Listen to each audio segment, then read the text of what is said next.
This question comes from Shane from Brandon.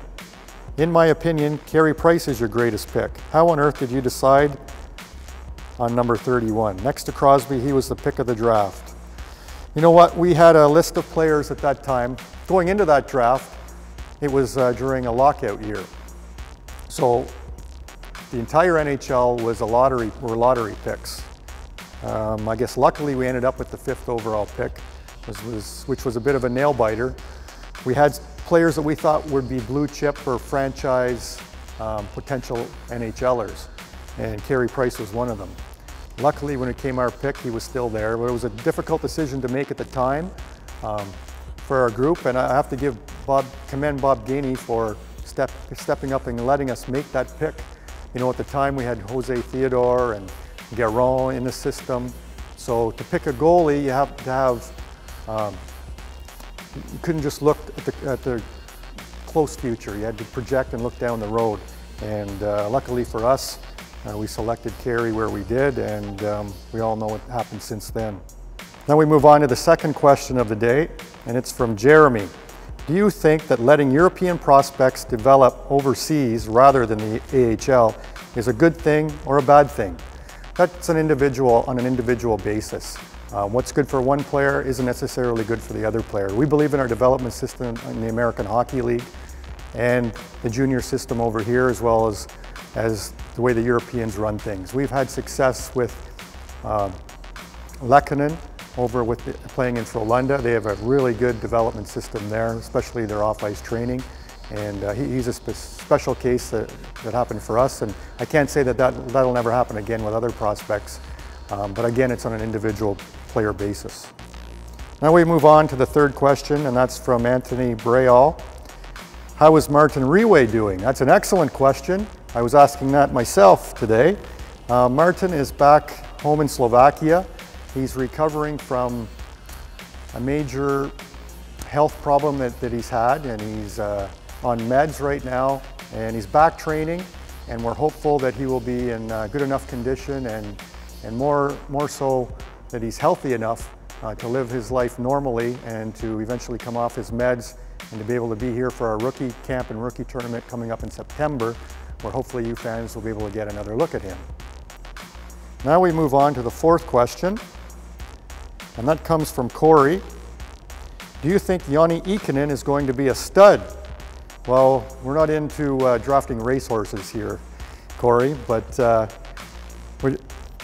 he's going to be a good hockey. He is a good hockey player. It's not whether he's going to be or not. He was the top centerman for the Finnish under-18 national team, and he'll be at the Finnish under-20 World Junior Camp. Hopefully we get to see him coming up the first week of August in Plymouth, where he will suit up for the Finnish national team under-20s and play against the likes of Canada, the United States, and Sweden World Junior teams. We move on to Rock Savard, and he asks, do you do interviews with all prospects, like Hischier, Patrick, Glass, etc., just in case? We have our area scouts do interviews, as well as myself and Shane Churla throughout the course of the season. When we come to the NHL Combine, when we interview players, we try to interview as many as we can. Obviously, we don't interview the very top end of the draft class, because basically there's no chance of securing that high end of a pick. If it ever came to it where we thought we might get that high end selection, we would interview them at that time in a more in-depth basis. For example, Ryan Poehling, we interviewed him at the Combine, and our management staff was there. Unfortunately, Marc Bergevin had to leave at that time, so we brought him back at the draft to our hotel, and we had Marc spend some time with him as well. Now we move on to the next question from Dalton Ulfkrab, and he's asking, I'd like to ask Trevor how far Nikita Kucherov is from the NHL, and what is his ceiling? Well, that's a very good question, because I have a quote from that Bill Belichick uses, and you know, talent gets you to the floor is what Mr. Belichick says, and character gets you to the ceiling. So we're hoping Nikita can continue to take that character and lift his game up to eventually play at the National Hockey League level. I want everyone to understand that Nikita is what we call a late birth. He was born between September and December. So instead of, after being selected by the Montreal Canadiens, going back and playing 2 years of junior, like a regular birth would, he only went back and played 1 year. Same as with Nathan Beaulieu, same as with Brett Lerner. So that first year at the American Hockey League level is very difficult because they're the youngest players in the league. So usually that is a full development year for them. It's a learning experience. Then the next year you really see them start to take off, which Nikita in the second half of last season in the playoffs really stepped up his game. His ceiling is up to him. We drafted him for his talent. He's got top 6 talent and potential. Whether he reaches that potential is up to him, and we're trying to give him everything that we can, all the resources and experience and knowledge for him to reach that level. So we'll see at training camp and moving forward how Nikita does. Now to move on to the next question from Thomas Valine. What are the most important characteristics you look for in a prospect? Today's NHL, we can all agree that it's changed. Today's NHL game requires more speed, and with a game with more speed, you have to be able to think the game quicker. So we're looking for players that can skate and that can think the game very quick. That's the difference. And also now, the undersized players are having a better chance of playing. We're seeing more and more undersized players like Paul Byron, for example, with our team, being able to execute here and not get hooked and hold, and size doesn't matter as much in today's game. Now we move on to the next viewer's question, and it's from Joe Eves. Did you have any Quebecers on your radar at the draft? And if so, which ones? I'm assuming by Quebecers you mean Francophone players that live in the province of Quebec, and of course we do. I can't tell you which players, but you can assume the ones that were drafted. We did try to move up in the second round to secure one, but we couldn't find a dance player to make that trade with.